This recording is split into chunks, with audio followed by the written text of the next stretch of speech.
Bonjour tout le monde. Et encore une fois, je voudrais remercier la presse avant de passer aux invités. D'ailleurs, ils ne sont même pas invités parce que nous sommes tous dans les mêmes perspectives.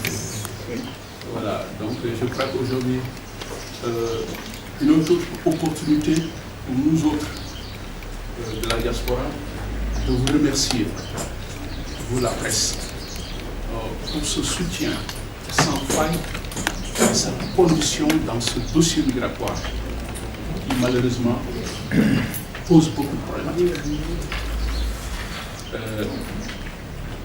Je voudrais aussi, avec votre permission, saluer la présence. Je commencerai par le professeur Malick Ndiaye.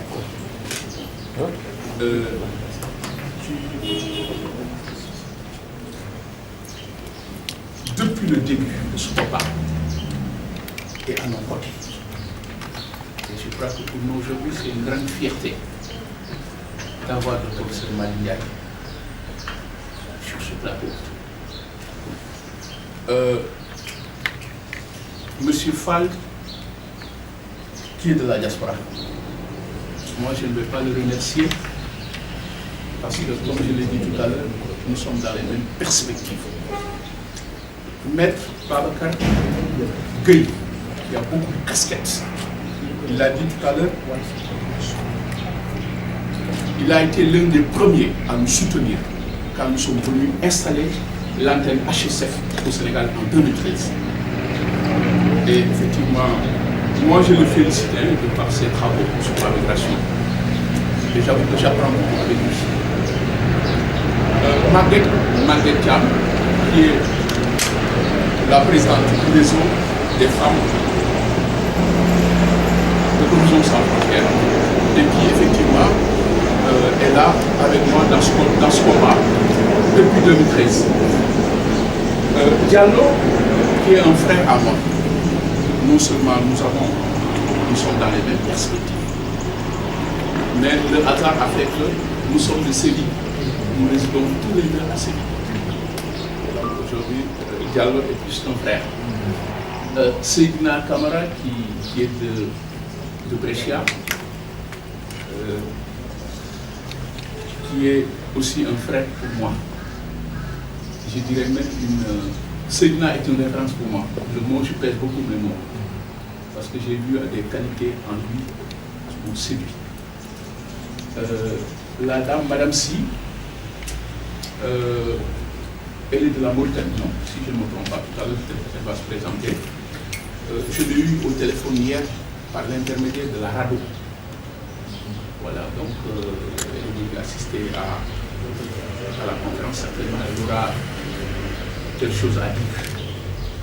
Voilà, je voudrais remercier Seydou Gassama aussi, de Amnesty International, parce qu'il a été aussi d'un soutien sans faille dans ce dossier-là. J'avoue que même il y a deux ans de cela, il m'a fait l'honneur d'animer la conférence de l'Assemblée générale de Amnesty International au Sénégal sur les thématiques de la migration. Ça a été un grand honneur pour moi. Voilà, je voudrais avant tout, avant de commencer cette conférence, rendre hommage aux victimes de Christchurch en Nouvelle-Zélande. Une minute de silence à l'endroit de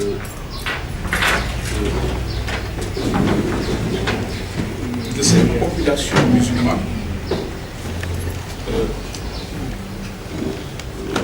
qui a été,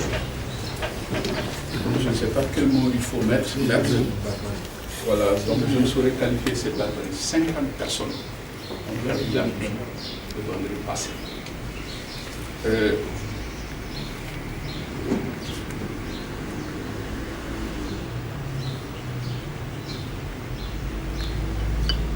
Merci beaucoup. Les pensées aussi également vont vers ces victimes en Afrique australe. Il y a eu plus de 200 victimes, voilà, au Zimbabwe. Et nous nous partageons en tout cas la peine et la souffrance des familles. Aujourd'hui, nous sommes là, réunis,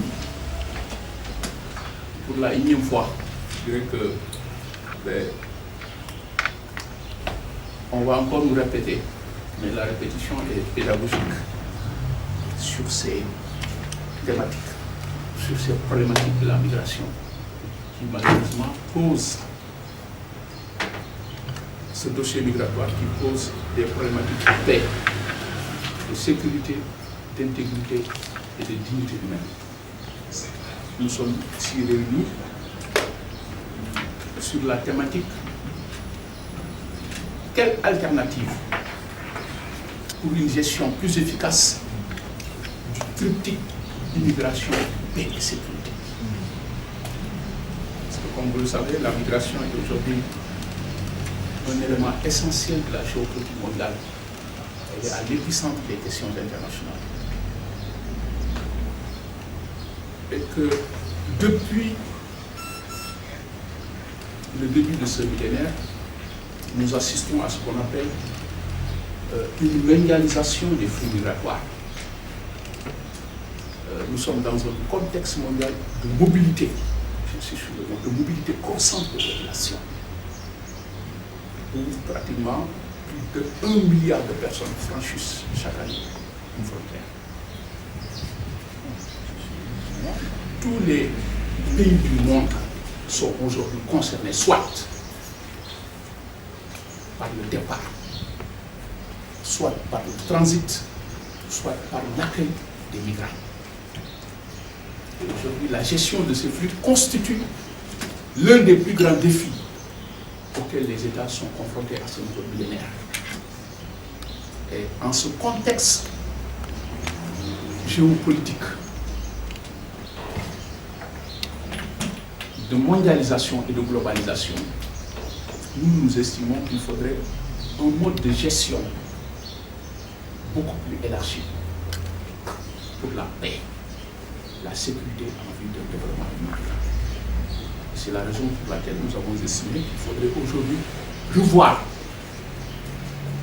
la gestion scandaleuse du triptyque immigration, paix et sécurité qui a généré toutes ces tensions à travers le monde. C'est un concept de horizon sans frontières, triptyque immigration, paix et sécurité. Parce que ce qui s'est passé en Nouvelle-Zélande n'est rien d'autre qu'une des manifestes de la gestion scandaleuse de ce triptyque-là qui génère des tensions et qui génère aussi toute une économie souterraine en gestation, qui charrie le trafic de drogue, le trafic d'êtres humains, le trafic d'organes, l'esclavagisme, la violence faite aux femmes, etc., etc. Tout à l'heure, nous avons parlé de la mobilité, de ces profils aujourd'hui. Le profil change.